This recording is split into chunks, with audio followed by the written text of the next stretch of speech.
نبی علیہ الصلوۃ والسلام دی شب و روز دی دعاواں پڑھ کے ویکھ لو.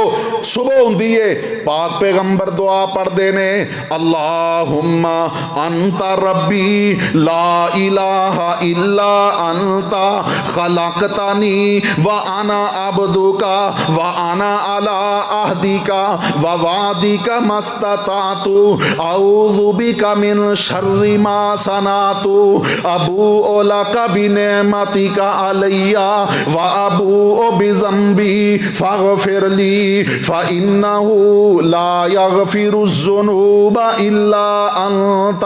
نبی علیہ السلام نماز شروع کر دینے تے آغاز دے اندر ہی اللہ اکبر کہہ کے جدوں اپنے ہاتھ بن دینے تے آقا پڑھ دینے اللہم باعد بینی و بین خطایا کما باعدت بین المشرق والمغرب.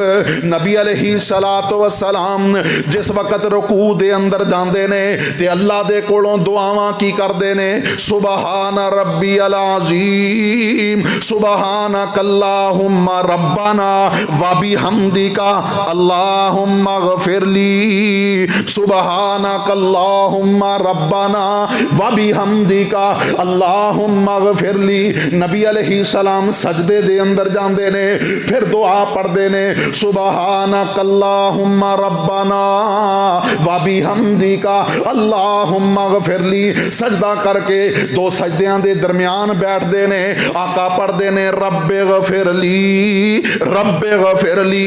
دوسری روایت دے اندر اللہم اغفر لی وارحمنی واہدنی وعافنی وارزقنی. نبی علیہ الصلوۃ والسلام اور میرے محترم بھائیو دوبارہ سجدے دے اندر جاندے نے تے پھر دعا پڑھ دینے سبحانک اللہم ربنا وبحمدک اللہم اغفر لی. التحیات دے اندر بیٹھ دینے آقا التحیات پڑھ دینے درود ابراہیمی پڑھ دینے تے نالے دعا کر دینے اللہم انی ظلمت نفسی ظلما کثیرا ولا یغفر الذنوب الا انت فاغفر لی مغفرۃ من عندک وارحمنی انک انت الغفور الرحیم.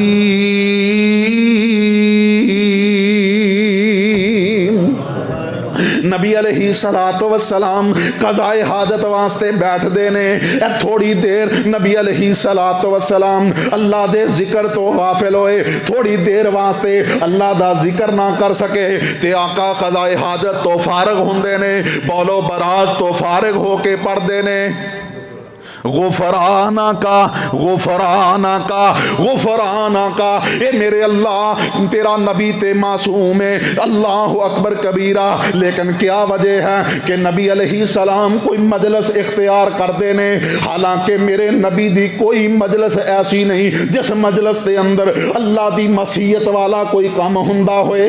پاک پیغمبر جدوں بھی کوئی مجلس اختیار کر دینے اتھے اللہ دا ذکر کر دینے اللہ دی عبادت دے اندر مصروف نے لوگاں نو دعوت و تبلیغ دے اندر مصروف نے. لیکن میرے محترم بھائیو نبی علیہ الصلوۃ والسلام مجلس برخاست کر دینے تے دعا پڑھ دینے سبحانک اللہم وبحمدک اشہد ان لا الہ الا انت استغفرک استغفرک استغفرک واتوب الیک. اللہ اکبر کبیرہ. اور میرے محترم بھائیو میں اس بات دی طرف توجہ دلانا چاہنا کہ پاک پیغمبر معصوم نے غلطی کوئی نہیں خطا کوئی نہیں لیکن ہر ویلے اللہ دے سامنے استغفار پہ کر دینے اللہ دے کولوں معافیاں پہ منگ دینے.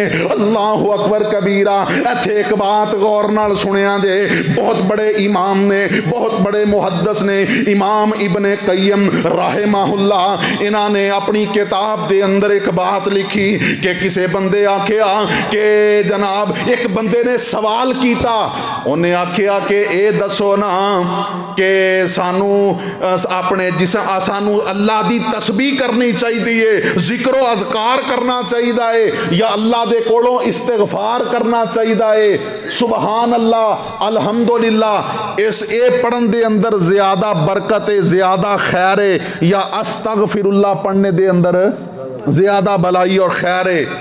تے امام ابن قیم رحمہ اللہ فرماندے نے کہ اس جواب دین والے جواب دیتا، انہیں آکھیا اگر کپڑے گندے ہون، کپڑیاں تے داغ دبے لگے ہون تے پھر صابن تے گرم پانی دی ضرورت ہے، اور اگر کپڑے صاف ستھرے ہون تے پھر عطر تے خوشبو دی ضرورت ہے۔ اور امام ابن قیم رحمہ اللہ نے یہ بات اپنے استاد امام ابن تیمیہ دے سامنے ذکر کی تھی۔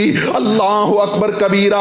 اور میرے محترم بھائیو غور کریا جے، امام ابن تیمیہ محدث العصر نے اللہ رب العالمین نے بڑا عزت مقام عطا کیتا ہے، صبح تو لے کے رات گئے تک قال اللہ قال الرسول دیاں آوازاں زبان چو نکل دیاں نے، لیکن امام ابن تیمیہ کی فرمان لگے اے ابن قیم گل سن لے، ساڈی زندگی تے گناہاں دی غلاظت دے اندر اٹی ہوئی ہے، ساڈے کپڑے تے داغ دبے والے نے، اس واسطے سانو تے چاہیدا ہے کہ اسی کثرت دے نال استغفر اللہ پڑھیا کریے، استغفر اللہ الذی لا الہ الا هو الحی القیوم واتوب الیہ، استغفر اللہ ربی من کل ذنب واتوب الیہ۔ اور میرے محترم بھائیو آؤ نا ذرا غور کرو، ہر بندے دے سامنے او دی زندگی کھلی کتاب دی طرح ہے،